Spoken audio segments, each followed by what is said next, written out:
হচ্ছে শহীদ আমরা বাগান। শহীদদের অর্থাৎ যতজন শহীদ হয়েছে শহীদ বাগান তৈরি করেছিলাম।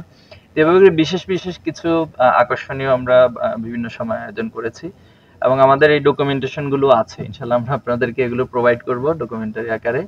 আশা করি সেখান থেকে আপনারা জানতে পারেন। তো আলহামদুলিল্লাহ এবছর যেহেতু আমাদের সুযোগটা অবারিত রয়েছে, ক্যাম্পাসগুলোতে আমরা সুস্থ ধারার যে রাজনৈতিক চর্চা সেটা আমরা করতে পারছি।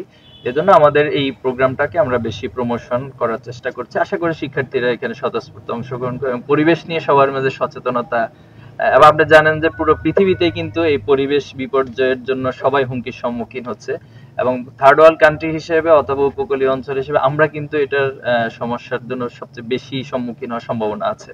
তো জন্য সচেতনতা আমাদের দিক থেকে বাড়াতে হবে, আমাদেরকে আমাদের অধিকার আদায় করে নিতে হবে। ইনশাল্লাহ আশা করি আমরা সেটা করতে পারবো। সেকেন্ড যেটা বলেছেন সামনে নির্বাচন নিয়ে, তো একটি ছাত্র সংগঠন হিসেবে আমরা সবসময় বাংলাদেশের যে কোনো ইস্যু নিয়ে সচেতন থাকার চেষ্টা করি। সেটা বিগত সময়ে ছিলাম এবং আগামী নির্বাচনেও থাকবো। তো নির্বাচন রোড ম্যাপ নিয়ে ইতিমধ্যে সরকার যেটা বলেছে ডিসেম্বর থেকে জুন, এটা বারবার ওনারা বলার চেষ্টা করছেন। এক্ষেত্রে বিএনপি ডিসেম্বর নিয়ে বেশ মানে শক্ত অবস্থান নিয়েছেন।